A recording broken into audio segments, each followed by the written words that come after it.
Hi everyone. In this video, we're going to be talking about the fabric editor, the fabric library, and also how to apply colors to our garments and to different patterns.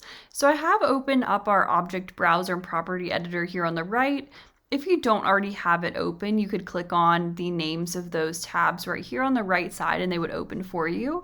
And I'm also going to open up our library, which I can do by clicking on the library tab here or by clicking Y on my computer, which is the shortcut for opening and closing that. I'm going to go into our fabric tab right here. And this is the fabric library inside of CLO, which basically has lots of different fabrics pre-created in CLO that if you hover over, you'll get a preview of them. You can see the realistic drape, texture, weight of them, and we can apply these to our garment. And so first I'm just going to show you how we can apply any of these to our garment really easily. So we can do that by having our object browser open, and this is our default fabric right now. It's our only fabric, so it's being used for everything. And I can apply a different type of fabric to it by just clicking on one of these in our fabric library and dragging them and releasing them on top of our fabric. And that would apply it here in our 2D and 3D window. And if I turn on simulation mode, you'll see the weight and drape of that fabric adjust also. So I can do that a couple of different times with different fabrics and see the weight and drape of that fabric adjust depending on what type of fabric I apply. And so we can also go in and continue to edit these fabrics that we've applied.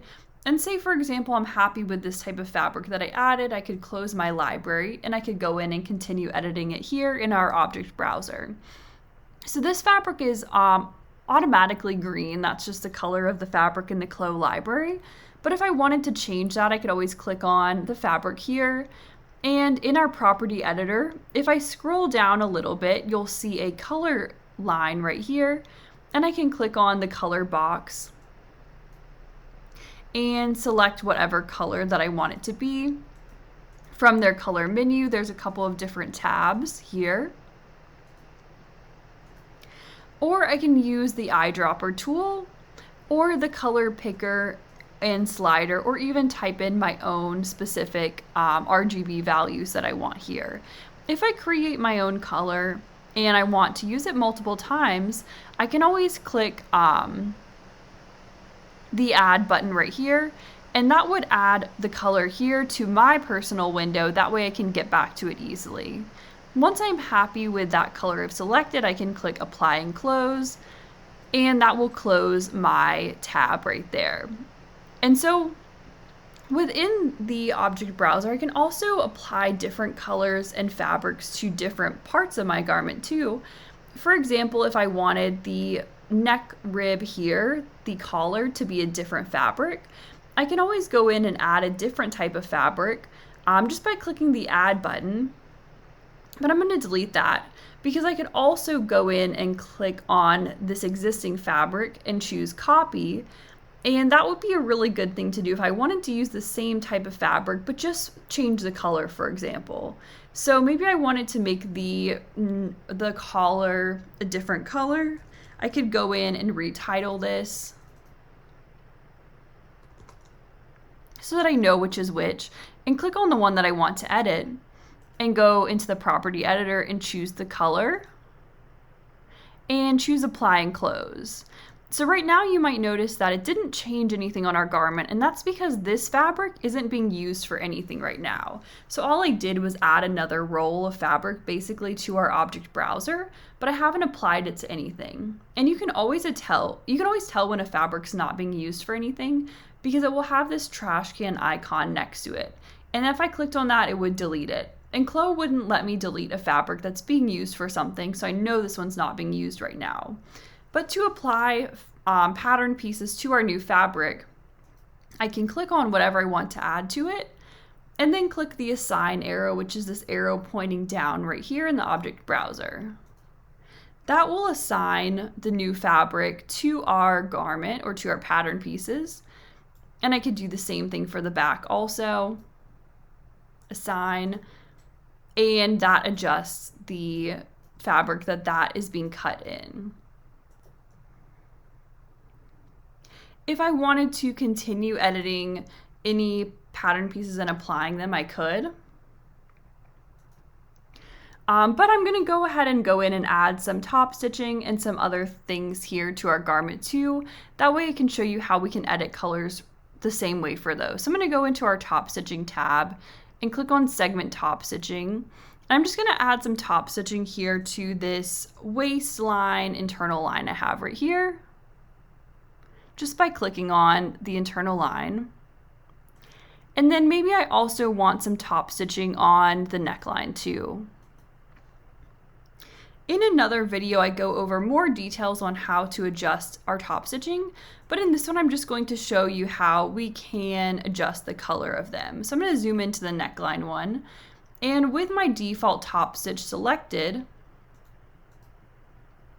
in the property editor, I can go and find that color line again and choose a color. So maybe I want it to be different than the color of the garment, or if I wanted it to be the same color, then I could click on that color that I saved and choose apply and close. And now that has applied to that.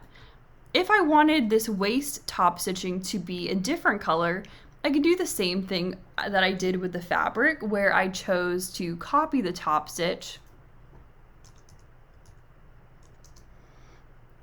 and then I could go in and change the color and apply this top stitching to the new top stitching I have here by going to the edit top stitch tool and selecting the top stitch I want to apply to it and then clicking the assign button. I can always assign it back to the original too and then delete the other top stitching if I decide I don't want it. Some other things that we can do are also apply the same coloring technique to any buttons that we add, any buttonholes, any zippers, anything like that. We can do the exact same technique that I just showed you. But with our fabric, I'm going to go back to the fabric tab. And right now, if I turn on simulation mode, you'll notice that if I pull open our pocket a little bit, well, I have on textured surface mode right now. So I'm going to go into thick textured surface mode so that we don't see that shadow on the back of the fabric. And now if I open that pocket up, it is orange on the other side too. Or if I go in and I want to look at the inside of my garment, I can always click Shift A to hide my avatar. You can see that the inside of my garment is blue, the inside of the collar is orange. So the outside and the inside of my fabric all matches. If I wanted it to be different, I could always go into one of my fabric rolls and pretty close to above the color tab or the color line, you'll see 3 tabs right here, front, back, and side. I'm automatically going to be on front, but if I wanted the back of my fabric to be different, I can switch to that tab and then turn off this checkbox. This checkbox is making the material the same on the back as it is on the front, but if I didn't want that to be the case, I could uncheck this, and that would allow me to go in and edit the color here, and a lot of other tools too. But if I clicked on the color, I could go in and adjust the color to be a different color on the inside than the outside. When I'm happy with the color, I can click apply and close. So this would be a good strategy to do if you wanted your garment to be lined in something, but you didn't want to create a lining pattern, which can be really complicated in CLO, or if your fabric was different on one side than the other. And so you can also do this with prints, which I'm going to show you in the next video too. But this is basically how we can adjust colors for different materials in our garment and also for our fabrics too, and apply different colored fabrics to our garment. In a future video, I'm also going to walk through more of these details on adjusting our fabric settings too.